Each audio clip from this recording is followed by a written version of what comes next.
bank. Beyond that, to have indigenous companies producing seeds in this country. And we are glad to say that in every region of Nigeria, there are Nigerian companies owned by Nigerians producing seeds for this country. On the next slide. These are some of the benefits that we think government or Nigerians have benefited out of the work that we have been doing in collaboration with other agencies of government. With the introduction of IPPIs, about 70,000 ghost workers have been eliminated from the payroll. We have a one-shop opportunity to look at IPPIs and say, as of today, we have 720,000 public servants working for Nigeria. This is a great achievement which I think we need to anchor, and we need to get it celebrated by all of us. We've been able to reduce more than 220 billion naira wastage through wrong management of IPPIs and payroll by ministries, departments, and agencies of government. We have reduced the budget deficit and changed the budget composition. We have succeeded in getting the Treasury single accounts deployed in all ministries, departments, and agencies of government. Challenges have come in that implementation at the initial stage, but we are overcoming that. And government is able to save over 10 trillion naira over the years. Because whatever you are generating now goes into a Treasury single account that is managed by somebody else, not you. And government, especially at the top, is always able to see what has come into our Treasury single account today and what has gone out of that. So planning has been simplified, budgeting has been simplified, distribution and allocation of resources have been simplified and streamlined. GIFMIs have succeeded in making us paperless, and it has reduced man-to-man contact in processing payments in ministries, departments, and agencies of government. Transparency has been improved. A lot of things are done even outside the office. But the most important thing is the ability given to central agencies, Office of Accountant General of the Federation, and the Ministry of Finance to see what is happening in all ministries, departments, and agencies of government, because GIFMIS is not controlled by the agencies, it's controlled by the central agencies. But every activity you are doing under GIFMIS, somebody is watching you and is monitoring that activity. This is a great achievement for us and for all of you and for all Nigerians. There is better access to information on finances in this country. Whatever you do, somebody is watching you, and somebody can request and get those information. International rating agencies, Standards and Poor and others, have more confidence in Nigeria now because they have access to information and data that they were not able to get before this time. On the next slide, please. Because of time, I've seen my host is looking at his time. Again, this is a breakdown of some of the benefits of the reforms that we've been driving. We'll be sharing this soft copies of this for you to go through. On the next slide. On the next slide. Please go back. Now, COVID-19 has come to show us, as I said, that we have to be ready for another change. That one came. We have to commend the government for being able to keep the machinery of government running during the lockdown. And along that, a lot of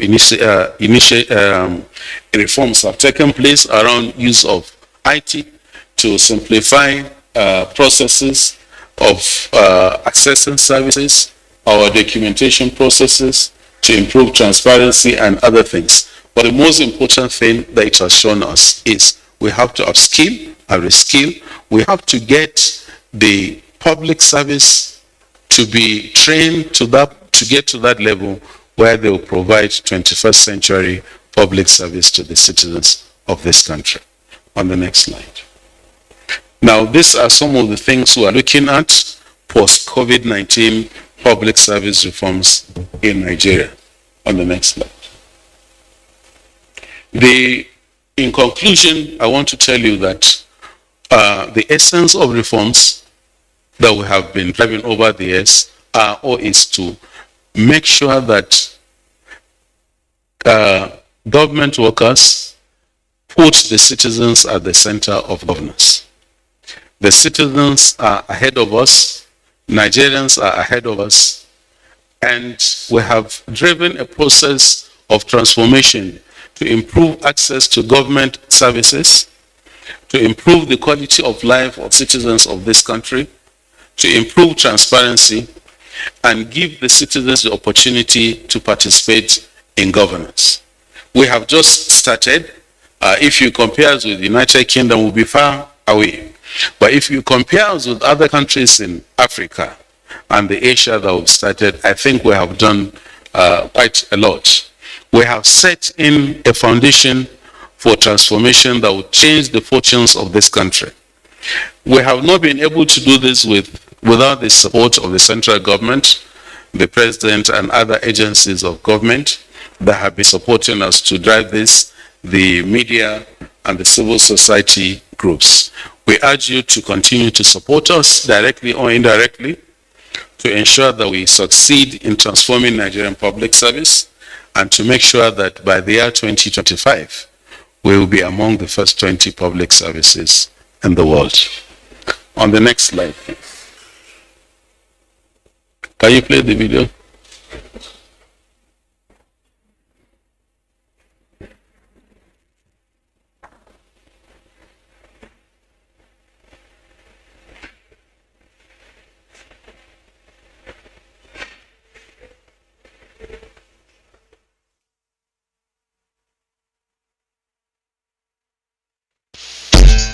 This is the network service of the NTA.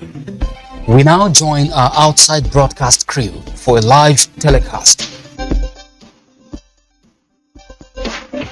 Please stay tuned. Other artists, including the great Stevie Wonder, who performed in 1977 in Lagos. Of course, at that time, we also had from apartheid South Africa, as it then was, the Pitombi group, which was touring around the world and bringing Africa back fully on the map.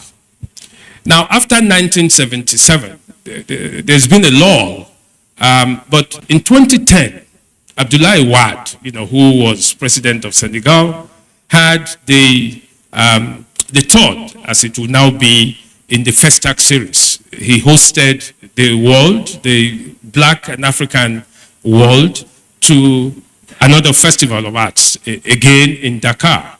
And I recall that Angelique Kidjo was one of the frontliners at the Dakar event in 2010. You would see that all through what's been driving what we now would call FESTAC is the struggle for Africa to not only emancipate itself, but to establish a very clear platform to create its own space in world affairs. And using culture and arts and music and literature, Africa has emerged as a very respectable voice in human affairs, in world affairs, and we are respected for that. Now, but today what the NIA has decided to do is to add sports to FESTAC, to say that sports and culture are a solitary couple, and it is almost impossible to extricate one from the other. And as I heard Professor Ichimi say, for the Africans, certainly, sports is a way of life. And it's not for nothing that, we have taught the world what sports can do and what, it still has room to do. We have used sports in several ways and even brought sports into politics. I'm sure that Ambassador Segun Odegbami himself is the one who will tell you his experience from the Montreal Games, that didn't happen in 1976 when Nigeria led the world, the more progressive and attentive part of the world, to boycott the Olympic Games that year. And that was very, very important. And most recently, we have seen attempts to use sports as the pursuance of diplomacy by other means.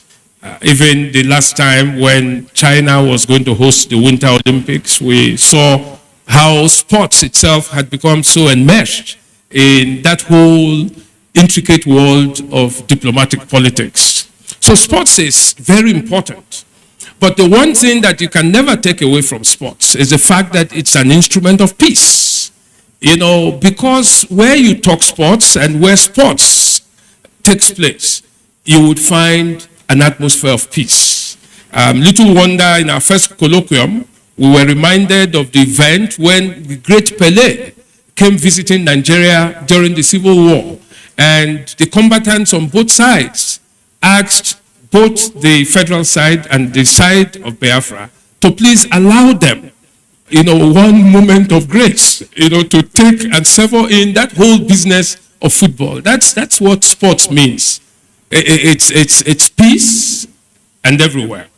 From our last colloquium, we also found that sports even has become an instrument of investment and entrepreneurship. It's become a major factor in business and so on. But I think today it's not for those examinations and explorations. We want to focus on sports as an instrument of not only leisure and recreation, but also culture and the strength of humankind. And this is where Africa has scored its best. So for us, sir, Your Excellency, what we are trying to do is to show the holistic character of sports and how it has a leg in virtually everything that we do, every aspect of human endeavor, and how that has a very complex nexus with culture and with music and with the arts and with literature. Because when you find true sports people, what they exhibit, what they express is the spirit, the can-do spirit, you know, of no barriers. And that's why when you win a race, you breast the tape. That's what you do, literally. And to breast the tape actually is to win the race. So this is a collective thing, and we hope that all of us will join in this enterprise that the NIIA is spearheading. Let me use this occasion to thank the Nigerian Television Authority for its great partnership with the NIIA. Let me also thank Air Peace and thank the MTN Nigeria for the great support we have enjoyed in putting all of this together. We know that there are several people who have joined us online because this is a hybrid event. I thank all of you who are here. I thank in particular our gentlemen of the press, and I thank all of those people that we have invited and who have accepted our invitation. My last word today would be on the same point that I started from. Professor Bolaji Akinyemi I had talked with last night. He had assured me that he would come a little late to this event because he was scheduled for a very important assignment on Arise TV. And there he was this morning. But by which time he also quickly sent me a note to say, it doesn't look like I can make that event because straight from the TV, I have another very important assignment, but I will try to join you online. And I said, thank you, sir. You know, your presence here was going to be the high point of this event. You know, that high point would not be lowered by, you know, your virtual attendance, but, you know, we'll thank you all the same. And I'm sure, you know, something touched his heart. And he said, no, DG, I would come. We are very grateful, sir. Thank you very much. So I welcome everyone to this second colloquium. Thank you very much. My sister from the customs, always joining us. The last observation I want to make is that if you look at the list of all the participants online, you would find the Defense Headquarters sports.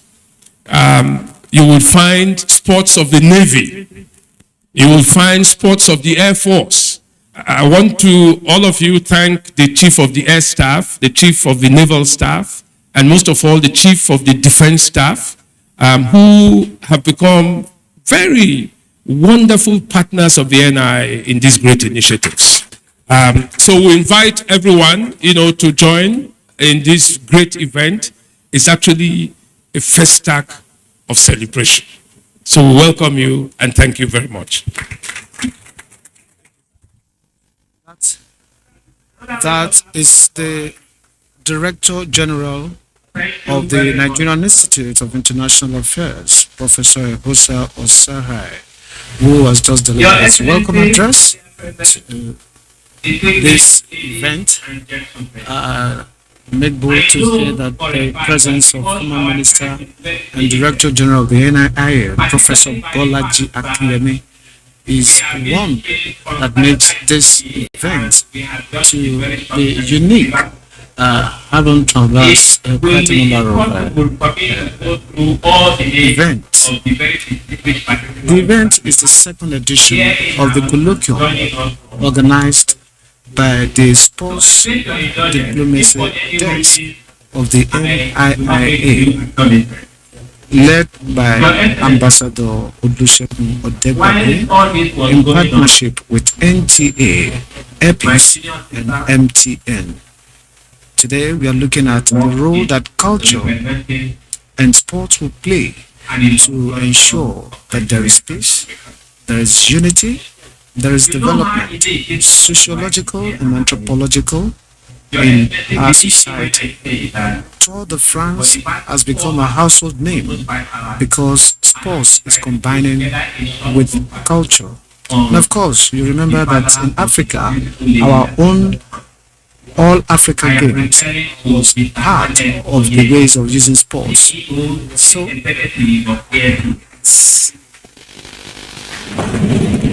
the NIA has deemed it fit to invite Mr. Onyema to this event for a very particular reason. And I crave the indulgence of all here present that at some point down the line in this program, we will be giving about 5 minutes for a profile on Mr. Onyema. For now, let us all be content that once you have seen the son, you have seen the father. Or in this case, once you have seen the daughter, you have seen the father. Because Christians will tell you that in the son is the fullness of the presence of the father. Nena, my sister, you see how I make bold to call you by your first name. You know you are my little sister, right? Good. We welcome you to the Nigerian Institute of International Affairs. We know that you will take back to your father after today. Please sit down, please. The kind of high esteem and regard that we have for your father. You should be proud that you come from a man that is a patriot, a humane entrepreneur, and a lover of peace. Everywhere peace has broken down and people have cried out in despair, your father and air peace have descended on those people like a gentle dove and given them succor. Because in the Nigerian Institute of International Affairs, we see in your father a co-prosperity partner. We have chosen to honor him. But today, he is here as chair. Tell him that he will make this trip again in person in your company.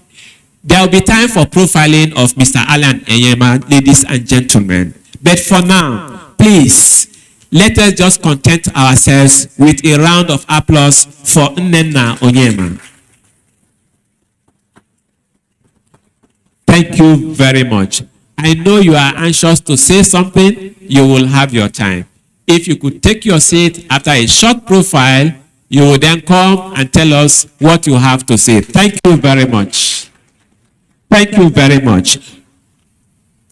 Thank you very much. We have joining us also online a paramount ruler from far away Iwo land, His Royal Majesty Oba Dr. Abdul Rashid Adewale Akambi, Olowu of Iwo land.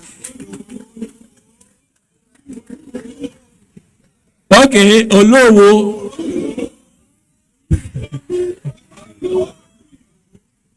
Your Excellency, I need your protection here. Thank you very much. Your Majesty, if you can hear me online, we appreciate your presence. Please, a round of applause for him. Thank you very much. I have acknowledged Professor Doro Oni earlier. I hereby also acknowledge DC Elder Duak Joy, representing the CG of Customs.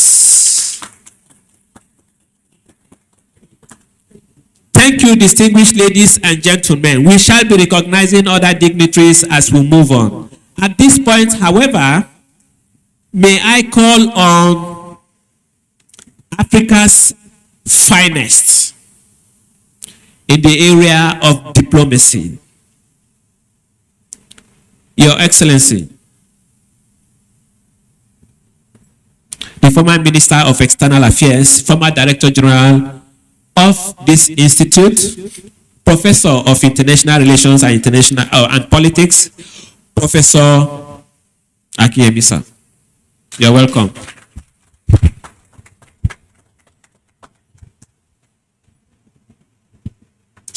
Thank you very much.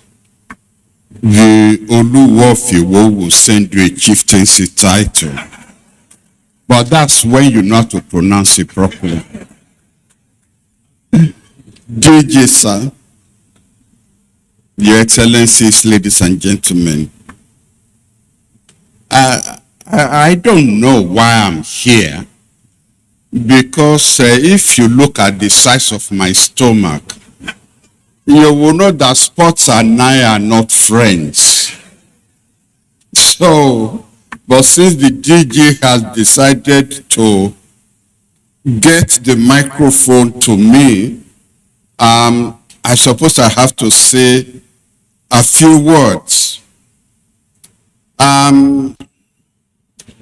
History needs to be written.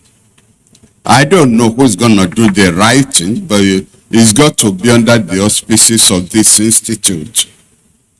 Because FESTAC 77 almost never took place. You'll recall there was a coup in 1975.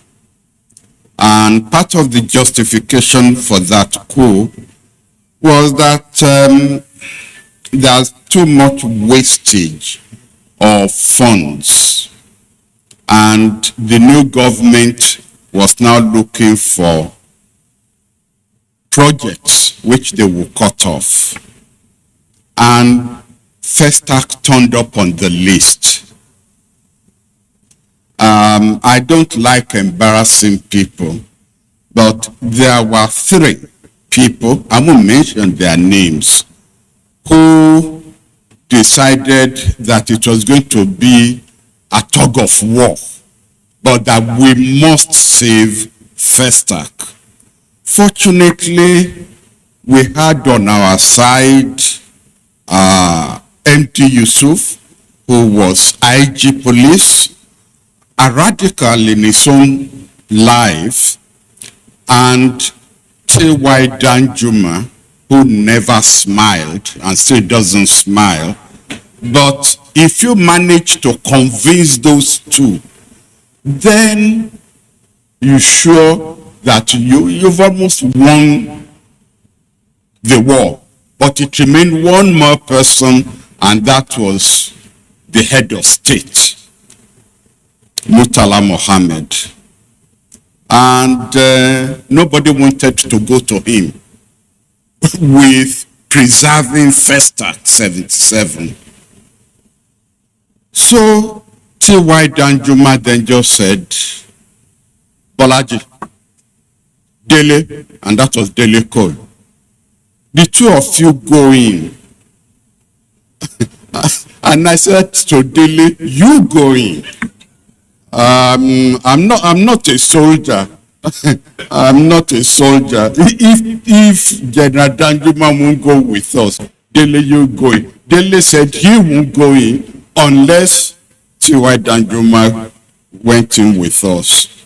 So we went back to General Danjuma and said, sir, we don't know how to talk to military officers. And especially this particular one, if he decides to get angry with us, what will we do? And he took his cap, bam, oh yeah, let's go. And so we went in to see General Murtala Mohammed. When we walked in with T.Y. Danjuma before us, of course T.Y. Danjuma saluted him. He said, why have you brought these troublemakers? What do they want to disturb in our program now? So T.Y. said, well, you know, these foreign affairs people, they think that FESTAC will help project the image of Nigeria. It doesn't need projection. That was his reply. It doesn't need projection. It's already there. I said, excuse me, sir. Of course, Dele and I were standing behind T.Y. Danjuma. So, if anything was going to be thrown, it wouldn't hit us first. So I said, but sir, it could do with more projection. And, you know, this is a new regime. The world is watching. And perhaps with FESTAC, they will get a good profile so early before other crisis comes. That's all he said. So I took that to mean we can go. So I turned around, Dele turned around, and he said, where are the two of you going? I said, sir, you said, and we thought that meant we convinced you. So he said to Danjuma, I told you they are troublemakers. All right, you have your program. And that's how we saved FESTAC. And the applause should really be to him. He was far-sighted, and it was easy to convince him if you were there not to pull wood over his eyes. And so that's why we saved FESTAC. Let me congratulate the DG. This is not scratching each other's back. But at that time, the term soft diplomacy was not in vogue. And we never really saw sports as part of diplomacy. Yes, we knew that when you won the cup or the gold medal, we knew, we all felt good about it, but we didn't conceptualize it as part of the element that you use to promote a nation. We did it. And I spent 8 years here, and it still didn't occur to me. So I'm thanking the DG for the conceptualization. Each time I think, well, NI has done as much as it could do, new things emerge from here. We shouldn't be surprised. It was one of the Roman literary figures who said, out of Africa, always something new. So out of NI, always something new. So Mr. DG, thank you very much. Finally, just 2 weeks ago, we had visiting us on a private visit. The president of Ghana, Ambassador Akinsanya, was at the dinner. And I said to him, when I was in secondary school, and don't ask me when. You could see I've got not just gray hairs, it's getting bald. We had Achimota College visiting Nigeria to play cricket. We had King's College Lagos going over there to play football. And I said to him, all this stopped when we then had FIFA and all these kind of things. And I told him, sir, just as you've come on a private visit to Nigeria, they will, the ministries, both ministries will now should get to work to bring it back. We used to enjoy it. And the kinds of things that we didn't know was cementing the relationship between the two countries. So your concept of sports diplomacy, in fact, has come at the right time. Thank you very much. That applause could be louder than that. Thank you very much. Well, talking about sports and diplomacy, married together in another way. Look at Brazil have been able to let the whole world know or come to term with Brazil that they have something they can rely on, which is football. And that football, that is through football, they were able to show the whole world their style of football. We presented our special guest. So you can take a few minutes citation on your eminent father. A pleasure. Ably represented here today from Mbosi in Ehiala local government, entrepreneur of excellent standing. His story is who not You are island, and the focus of this second country, chief guest of honor. record that project.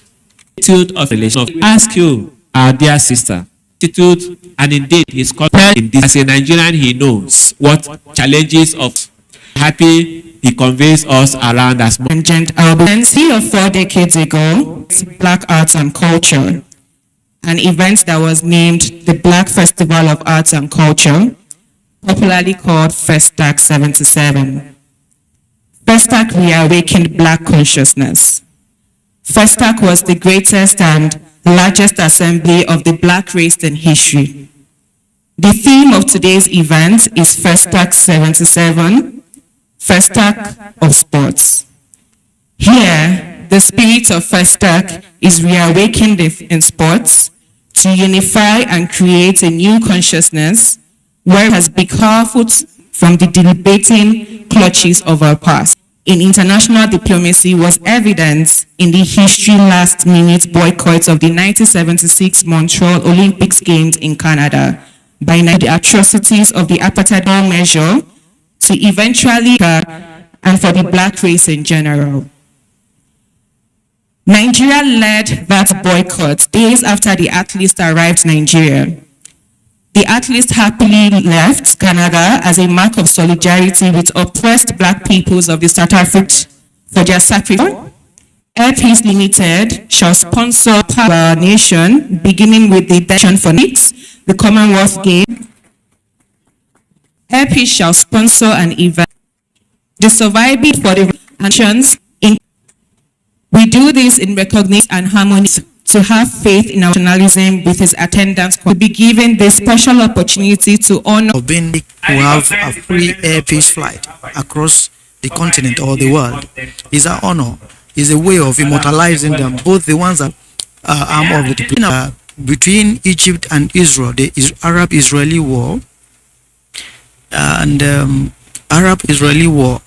Which the world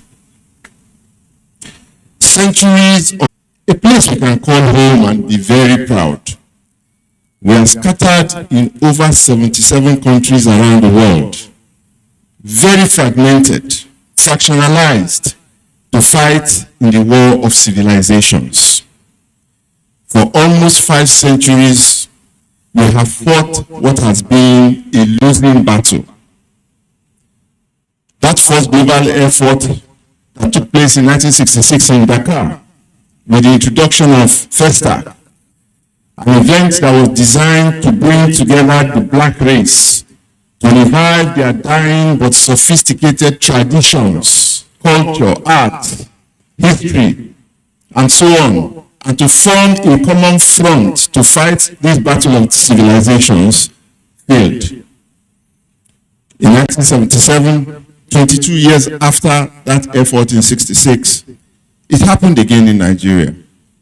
Undoubtedly, at the time, the leading country of the black race on earth, the largest concentration of blacks, largest exporter of blacks to the West during the slave trade, and at that time, one of the richest black countries in the world.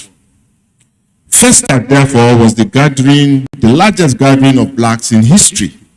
58 countries, 17,000 participants, made of artists, dancers, musicians, and so on.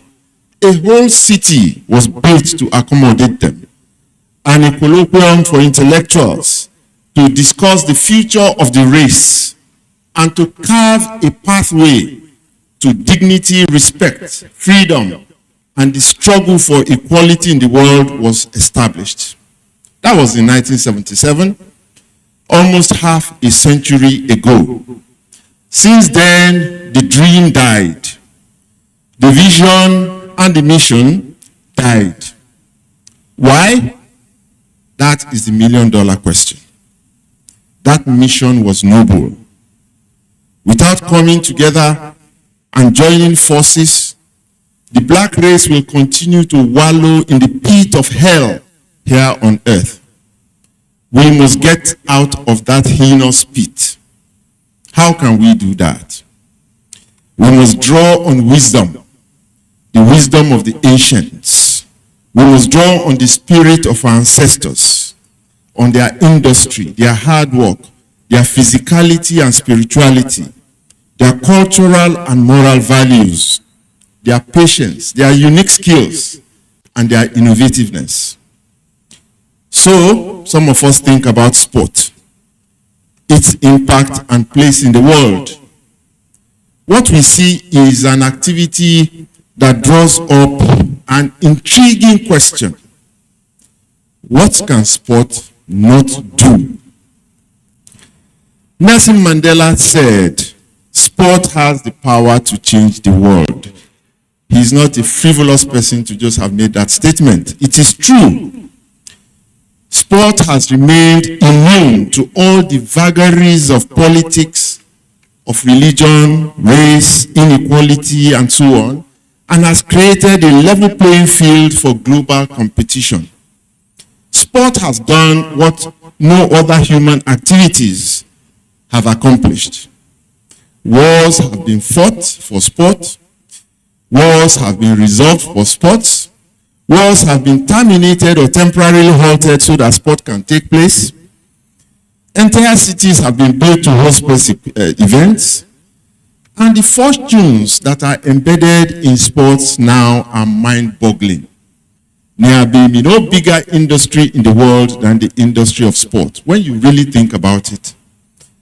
So, as a black race, in sport, we find an activity where we can compete on a level playing field, where we can excel, where we can gain respect and dignity.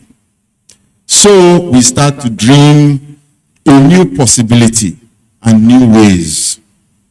Suppose we can combine the power of art and culture, that power that brought the entire black race together in Lagos, that power that is embedded or was embedded in FESTAC, and we combine this with the unifying and equalizing power of sport. What would we create? The imagined picture is one of a force that, when unleashed, can actually change the world. Well, it can also make the world where the black person, the African, the people of African descent, colored people from all over the world come together to plan their future, celebrate their own story, compete on equal footing with the rest of the world, make peace with the rest of the world, and succeed. So, we see from these innocuous conversations that are going to take place here, the faint outlines of a global movement created around the festival of arts, culture, and sports that has the possibility to change the course of history of the black race. On that note, I want to welcome you all to the conversations that will lead to that goal. The conversation about the FESTAC of sports. Thank you.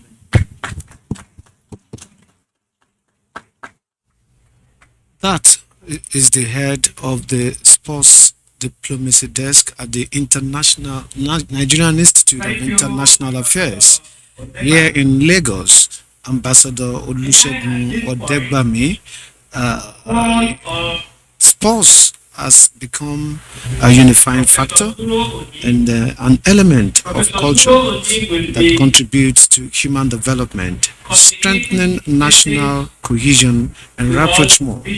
And that is the whole essence of this second colloquium. Are you ready for us? Indeed, I hope you can hear me. Clearly, sir. You have the floor. Thank you.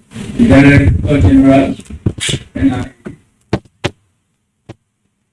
Excellency Professor Bolaji PME, Ambassador Chief Chairman of the Bank, Professor Kundayo Simpson, members of the Board Estate of Lem, distinguished ladies and gentlemen. Let me begin this brief address in the page past tense to express my profound gratitude to the organizers of this event for the privilege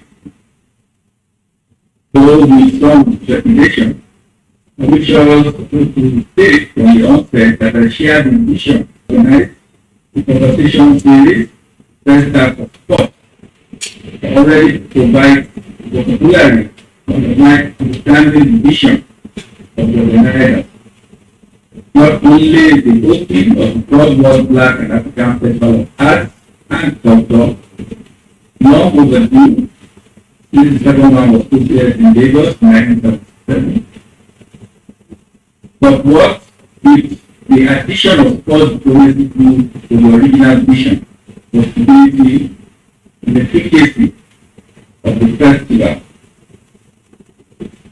In respect of the foregoing, there are three fundamental questions that this address is geared towards answering. What is the background story of FESTAC? Its genesis, its objectives, experiences, lessons, and behind-the-scene activities. Was FESTAC 77 a celebration of primitive ritual or a stronger opportunity? Can the power of sports to unite people in a strategic alliance with diplomacy, arts, and culture? That's a new global objective for the Black race. But empirically, it was the Pan-African movement that gave rise to and promoted the organization of the World Festival of Black and African Arts, along with the colloquium that followed each festival. It was the urgent need to assert an African identity within the framework of African glorious past, with the basis of tenacious assumptions that necessitated and sustained Western imperialism in the African continent that gave birth to the First World Black, an African Festival of Arts and Culture. It was this spirit of Pan-Africanism to write back to the empires of the Western Europe that inspired some African writers to assemble, first in Paris in 1966 and later in Rome in 1969, to consider the place of Black and African writing in the focus of world literature. So the first meeting held in 1966, and then it continued in 1959. The outcome of the meeting was the determination to propagate the values and originality of Black culture. It was the interest generated by this meeting that led to the second Congress that was held in Rome. Suddenly, that gave impetus to the first World Black and African Festival of Arts and Culture held in Dakar, Senegal in 1996, and was tagged then as Festival of Nigeria. The Dakar Festival was a huge success. It showcased a wide array of African arts and culture, and it brought together more than 2,000 writers, artists, and musicians from Africans in the diaspora and 30 independent African nations. Then, of course, at the Dakar Festival, Nigeria was the star country. Nigeria was therefore to host the second World Black Festival of Arts and Culture, originally held in 1970. But then Nigeria emerged from a civil war that went from 1967 to 1970. And this was followed again by a coup in 1975, and then the assassination of the Nigerian president in 1976. So, of course, the festival was not hold until 1977, and it was held from the 15th of January to 12th of February 1977. I took an active part in FESTAC 77. I joined the service of the University of Lagos in September 1976 and was a part of the FESTAC from the beginning to the end. Of course, FESTAC didn't just happen in Lagos. I was the governor, seminar, and both the data also that took part. An important part of FESTAC was the colloquium, which was at the very heart of the festival. Black scholars, writers, and artists of the Black world came to pull their reflections, their researches, and their experiences around the theme which gave each festival its distinctive mark, and which illustrated by all the activities of the festival. Certainly, the festival colloquium was an attempt to platform the totality of African cultures and demonstrate to the whole world African cultures are not only about dance and drama alone, but yet was demonstrating the uniqueness of African cultures and how they have aided Africans to face the challenges of their physical and social environment and their efforts to lead the world to a better place than the next. The significance of FESTAC and colloquium was that it demonstrated that Africa has a rich and vibrant cultural heritage.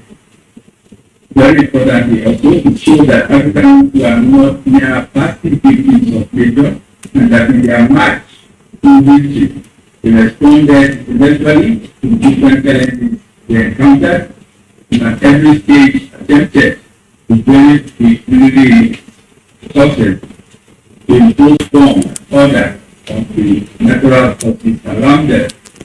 The theme of the Dakar Festival colloquium was function and significance of Black and African art, while that of the Lagos Festival was Black civilization and vision. Now, all of these discussions are held in FESTAC have been adequately documented, and there were first some agreements in respect of the organization, what constituted Black and what constituted African.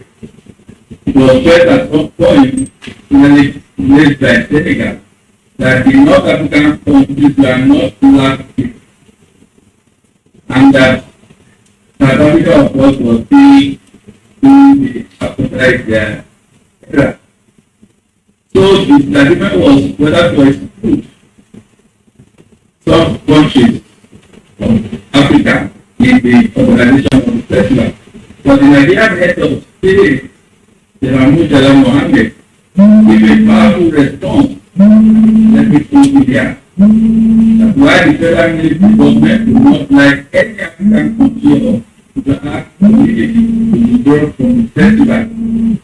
It wishes to affirm that locally, the basis on which we originally accepted to host the festival, that is full participation by all the member states of the Organization of African Unity, local governments and communities outside Africa, and the nation movement recognized by the Organization of African Unity.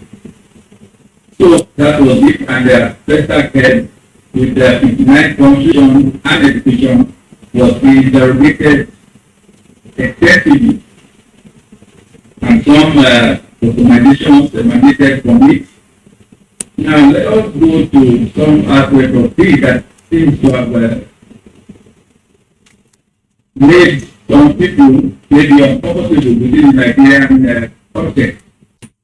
And as the law says, was FESTAC 77 is the celebration of primitive ritual. The answer is definitely no. But of course, there were artifacts in some parts of the country that were showing people change their names